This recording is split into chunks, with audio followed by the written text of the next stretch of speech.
It's the anniversary of the victory that Joe Namath guaranteed against the Colts. Will Peyton Manning finally deliver a championship to the Colts? And speaking of bitter memories for Colts fans, the team that stole off in the night is coming back tomorrow. To see that horseshoe and our heritage in another city hurts. The great divide in Baltimore between the past, the Colts, and the present, the Ravens. Outside the lines right now. But time does not heal all wounds. I felt that team was my team. It wasn't Bob Irsay's team. It was my team. And here you had a man that destroyed the legacy of the Baltimore Colts, took it away from the city of Baltimore. Now, though, with nothing more at stake than a berth in the AFC Championship game, the Colts are coming home again.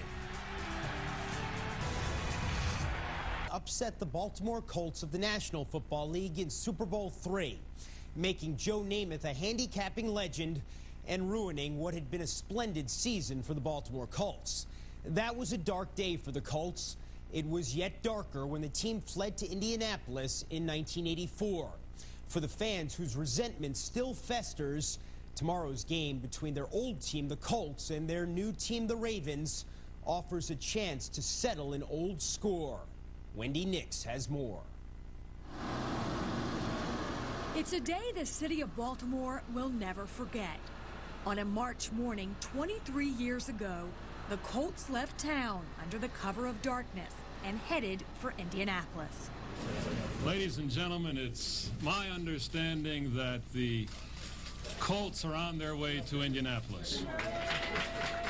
While Indianapolis celebrated, Baltimore began to mourn. They took everything. Everything's gone. I remember my father waking me up in the middle of the night and said, you know, he heard it on the radio, and he said, you can't believe this, and he has tears coming down his eyes, and we were just devastated. I mean, the thing I remember most was our mayor, Donald Schaefer, literally crying on the TV that day. I'm trying to retain what little dignity I have left in this matter. And second, if the Colts had to sneak out of town at night, it degrades a great tradition of the city in football. Despite multiple promises by then-owner Bob Irsay, I have not any intention to move the damn team. If I did, I would tell you about it, okay? the Colts were gone, leaving their fans angry and embittered. Hatred, sadness, disappointment. I felt that that team was my team. It wasn't Bob Irsay's team. It was my team. And here you had a man that destroyed the legacy of the Baltimore Colts. It sort of draws me up again today when I think about it. Very close to him, enjoyed the games, was a season ticket holder just like I am now with the Ravens, but it was heartbreaking. I remember it was heartbreaking. John Zeman is the president of the Marching Ravens, the current Baltimore band that evolved from the Colts marching band. Zeman, a former drummer, has been with the organization for over 40 years. When we lost the Colts, the sun came up the next day. Nobody died, but our heart was torn out.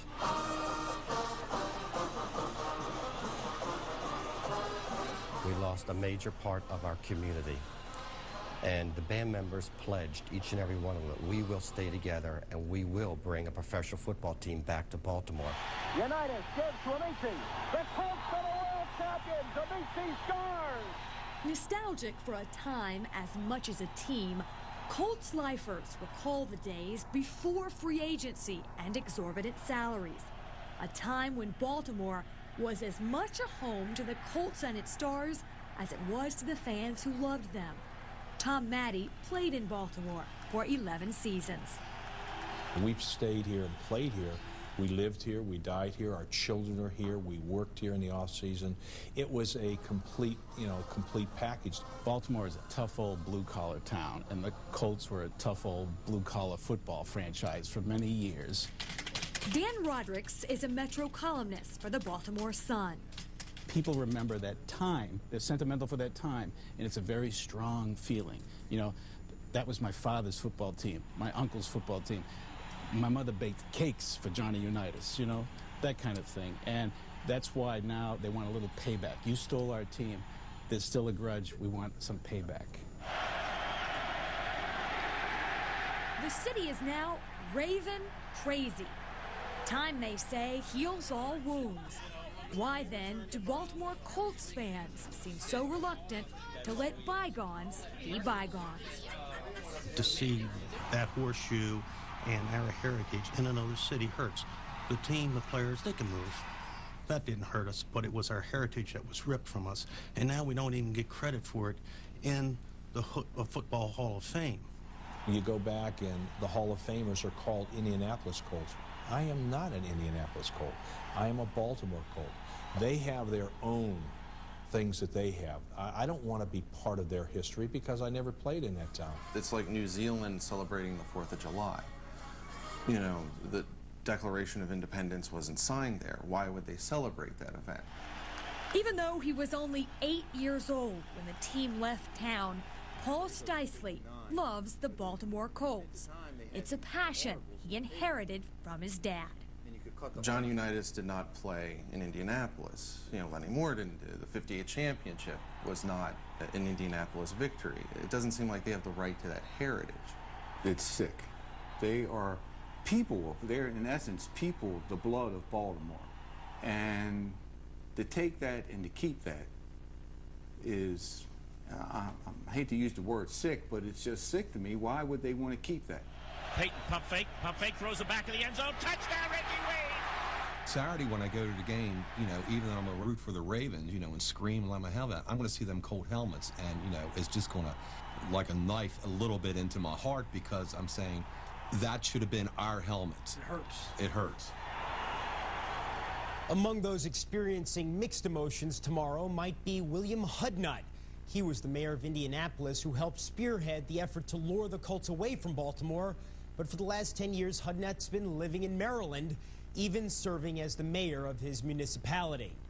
With the Colts in town for tomorrow's game, nostalgia is the order of the day in Baltimore, and no one can appreciate the nature of all the emotions surrounding this game than the man who joins us now. Jerry Sandusky is the radio voice of the Baltimore Ravens, and his father, John, was a Baltimore Colts assistant coach from 1958 to 1972. Jerry, what does this game tomorrow mean to all those Ravens fans who were once Colts fans? It's a wild intersection where emotions are destined to collide in ways nobody can ever predict when they see the blue Colt horseshoe come back to town. And Jeremy, earlier in the show, you used the phrase, the Colts are coming back home. They're not coming back home. This is the home of the Baltimore Colts. It was never the home of the Indianapolis Colts. This is sacred ground for names like John Unitas, for names like John Mackey, for my dad, John Sandusky, and for all of the people who were part of that Baltimore Colt organization. And the biggest emotion we feel when the Colts come to Baltimore is that the Baltimore Colts and all of the great men who were part of that organization don't have a final resting place. Jerry, even more than, say, the Buffalo fans and their Bills, or Dallas fans and their Cowboys, or Broncos fans and their team, it seems that the relationship between Colts fans and Baltimore and their team has been memorialized. Maybe it's Barry Levinson and the movies that he made, among other factors. What was so special about that relationship? There was no line between fan and family. If you were part of the Colts, whether you worked for the Colts, whether you rooted for the Colts, you were included in that family. Jeremy, on the day I was born, my father was on the practice field. He was the offensive line coach for the Colts. And June McCafferty, the wife of Don McCafferty, the receivers coach, went out onto the practice field and said, you have another offensive lineman. And the owner of the Colts sent home a sterling silver cup with the Baltimore Colts insignia etched into the side. I still have that cup. And everybody in Baltimore who grew up watching the Colts as a part of the Colts has a story like that. It wasn't the separation of you're in the skybox, you're in the club seat, you're in the upper deck. You were either part of the Colts or you were part of something entirely different in another town. There was no degrees of loving the Colts. You were just part of it all. What was your feeling that morning when you woke up 23 years ago to find that they had left in the middle of the night for Indianapolis? I felt the way I would imagine people felt in ancient times when they learned the world was not flat. all of a sudden everything you held as true north, everything you held as a guarantee was completely askew. And I wondered for a while, how can the NFL move forward if something as sacred as the Baltimore Colts can't exist anymore? Well, obviously it did move forward, but those of us who were part of that Baltimore Colt past still feel a little imbalanced when we see the Colt uniform. We have only a few seconds remaining, Jerry, and you work for the Ravens in a manner of speaking. Have they fully replaced the Colts in the hearts and minds of Baltimore sports fans?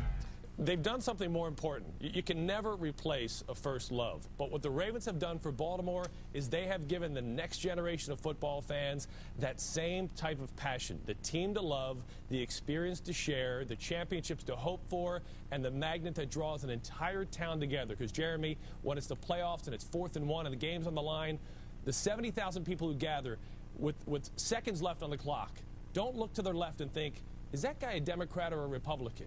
Is that guy to my right a Jew or a Catholic? They just think it's us against the world, and that's the beauty of football in Baltimore. It will make tomorrow very interesting indeed. Jerry Sandusky, thanks for joining us. My pleasure.